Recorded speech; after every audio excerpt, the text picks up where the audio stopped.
प्रारंभ सर्ग, जो आपके बीए फर्स्ट सेमेस्टर के कोर्स में लगा हुआ है। इसका पहला श्लोक जो है वो है मंगलाचरण श्लोक। कोई भी ग्रंथ अपन आरंभ करते हैं तो उसमें सबसे पहले क्या करते हैं? मंगलाचरण। मंगलाचरण किसके लिए करते हैं? कि आगे आपका जो ये ग्रंथ आप लिख रहे हैं उसकी निर्विघ्न समाप्ति हो सके। तो रघुवंशम में जो महाकवि है वो पहला जो मंगलाचरण का श्लोक है वो क्या कह रहा है? वाक् अर्थौ इव संपृक्तौ वागर्थ प्रतिपत्तये जगतः पितरौ वंदे पार्वती परमेश्वरौ। वाक अर्थात वाणी, अर्थ वाणी और अर्थ के समान, इव यानी वाणी और अर्थ के समान, संपृक्त। संपृक्त का अर्थ क्या होता है? जुड़े हुए।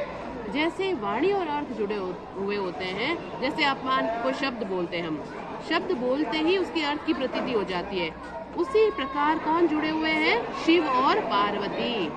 वाणी और अर्थ के समान जुड़े हुए उस शिव पार्वती को वाकर्थ प्रतिपत्तये, वाणी और अर्थ की ही प्राप्ति के लिए जगतः पितरो, जो कौन है? जगत। जगत अर्थात संसार के, पितरो माता पिता।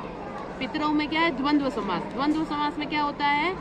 माता च पिता च, पार्वती और शिव, उसके लिए क्या कह दिया? पितरो। वंदे अर्थात वंदना करता हूँ। यहाँ महाकवि कालिदास क्या कह रहे हैं कि मैं वाणी और अर्थ मुझे मिल जाए, अच्छे मैं शब्दों का प्रयोग कर सकूं, इसके लिए जो शब्द और अर्थ के समान जुड़े हुए हैं शिव और पार्वती, उनकी मैं वंदना करता हूँ। पहले वंदना की, उसके बाद जो रघुवंशम महाकाव्य है, महाकाव्य अर्थात जिसमें 10 सर्ग से अधिक सर्ग हो, उसको महाकाव्य कहते हैं, उसका प्रारंभ करता हूँ। तो उसमें प्रथम सर्ग का मंगलाचरण श्लोक है और नमस्कारात्मक, इसमें नमस्कार किया हुआ है, वंदे, इसलिए कौन सा है? नमस्कारात्मक मंगलाचरण है। दूसरा, अब क्या कह रहे हैं देखो, क्व सूर्य प्रभवो वंशः क्व चाल्प विषयामति तितीर्षु दुस्तरम मोहात उड़ुपे नास्मि सागरम। अब अपने लिए कह रहे हैं, क्व क्व क्व का अर्थ क्या होगा? कहाँ। कहीं भी ऐसे कहे थे ना, प्रश्नवाचक। कहाँ तो सूर्य से प्रभव यानी उत्पन्न वंश, कहाँ तो सूर्य से उत्पन्न वंश, कहाँ अपने अल्प विषय की मति। अल्प विषय यानी थोड़ी सी बुद्धि वाली। कहाँ तो सूर्य से उत्पन्न वंश कौन सा है? रघुवंश। कहाँ तो सूर्य से उत्पन्न वंश, कहाँ थोड़ी सी मेरी बुद्धि। तितीर्षु यानी तैर कर। दुस्तरम, दुस्तरम यानी जो बहुत मुश्किल है।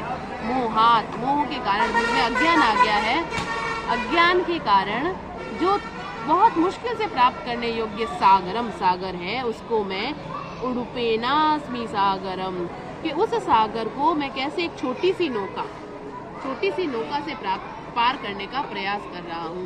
कालिदास जी कह रहे हैं, कहाँ तो सूर्य से उत्पन्न वंश, कहाँ मेरी छोटी सी बुद्धि। मैं ऐसा प्रयास कर रहा हूँ कि बहुत बड़ा समुद्र है और मेरे पास छोटी सी नाव है, और नाव से तैर कर पार करने का प्रयास कर रहा हूँ, जो कि कैसा है? असंभव है, बहुत मुश्किल है। कोई सागर है, सागर को आप अगर नौका से पार करने का प्रयास कर रहे हो तो कितना मुश्किल है। उसी प्रकार ये रघुवंशियों का वर्णन करना मेरे लिए उतना ही दुष्कर कार्य है, उतना ही मुश्किल है जैसे कि सागर को छोटी सी नाव से पार करना। फिर भी वो प्रयास कर रहे हैं, और क्या प्रयास करने पर स्थिति कैसी हो जाएगी देखो। मंदः कवि यशः प्रार्थी गमिष्यामि उपहास्यताम प्रांशु लभ्ये फले लोभात उद्बाहुरिव वामनः। वामनः किसको कहते हैं? जो बौना व्यक्ति होते हैं, वामन भगवान जो बौने व्यक्ति होते हैं। बौना व्यक्ति जैसे एक मंदः, मंद यानी मैं मूर्ख, मैं कैसा हूँ? एक मूर्ख हूँ। जो कवि यशः प्रार्थी, कवि निर्माण, काव्य के निर्माण के प्रशंसा से जो मुझे यश की प्राप्ति होगी, उसकी यश की का प्राप्त करने का मैं इच्छुक, गमिष्यामि प्राप्त होऊंगा, उपहास्यताम हंसी को। सारे जो लोग हैं वह मुझ पर हंसेंगे। क्यों हंसेंगे? कि कहाँ ऐसे ना, कहाँ जरूरत है ऐसे वंश के वर्णन करने की। तो सारे लोग मुझे हंसी का पात्र बनाएंगे। और किस प्रकार हंसेंगे? प्रांशु लभ्ये फले, फल के विषय में। प्रांशु यानी उन्नत पुरुष से प्राप्त करने योग्य जो वस्तु है उसके लिए लोभ के कारण बाहुरेव, भुजाओं को ऊपर उठाया हुआ है मेरे द्वारा। अर्थात एक बोना व्यक्ति अगर बहुत ऊपर फल लगा हुआ है, उसके लिए हाथ ऊपर किया हुआ खड़ा है, तो कैसे लोग हंसते हैं कि अरे ये कोई इसको प्राप्त कर सकता है क्या, अर्थात प्राप्त नहीं कर सकता। फल बहुत ऊपर है और उसकी जो ऊंचाई है वो बोने व्यक्ति की वो बहुत कम है।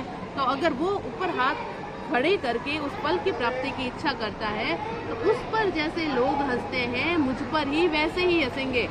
और मैं क्या चाह रहा हूँ कि मुझे कवियों का यश मिल जाए, इसलिए मैं इस रघुवंश का वर्णन करने का प्रयास कर रहा हूँ। या फिर चतुर्थ श्लोक में क्या कह रहे हैं, अथवा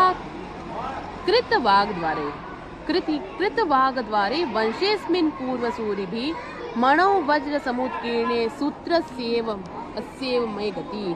कि अथवा या फिर कृत यानी कर दिया गया है, वाक द्वार यानी इनका वर्णन करके वाणी का प्रवेश द्वार। वंशे अस्मिन इस वंश में पूर्वसूरिभिः पहले के जो वर्णन के करता है, जो कवि महाकवि, उन्होंने क्या किया, वर्णन करके इनमें मेरा रास्ता प्रशस्त कर दिया है कि मैं अब इनका वर्णन कर सकता हूँ, उनको पढ़ के मैं इनका वर्णन कर सकता हूँ। जैसे मणौ वज्र समुत्कीर्णे, मणि किसको कहते हैं, रत्न में। जैसे रत्न में सुई से छेद कर दिया जाता है, उसके बाद सूत्र यानी धागा आसानी से निकल जाता है, वैसे ही मेरी गति, मेरा संचार इसमें हो जाएगा। क्या कह रहे हैं कि पहले के जो महाकवि हैं उन्होंने इसका वर्णन करके मेरा रास्ता थोड़ा आसान बना दिया है। जैसे किसी रत्न में अगर सुई से पहले छेद किया हुआ होता है तो धागा आसानी से निकल सकता है, वैसे ही पहले के वर्णनों को पढ़कर उनका ज्ञान प्राप्त करके मैं अब इनका वर्णन आसानी से किस प्रकार कर सकता हूँ। जैसे रत्न में छिद्र किया हुआ हो तो धागा आसानी से निकल सकता है, वैसे ही मेरा प्रवेश आसानी से हो जाएगा। अब वो जो रघुवंशी है वो कैसे, उनका वर्णन इस श्लोक में क्या कैसे कर रहे हैं। सो अहम आ जन्म शुद्धा नाम, सो वह मैं, अहम यानी मैं, सो अहम आजन्म शुद्धा नाम आ फलोदय कर्मणाम आ समुद्र क्षितिशा नाम आना कर रथवर्तमनाम।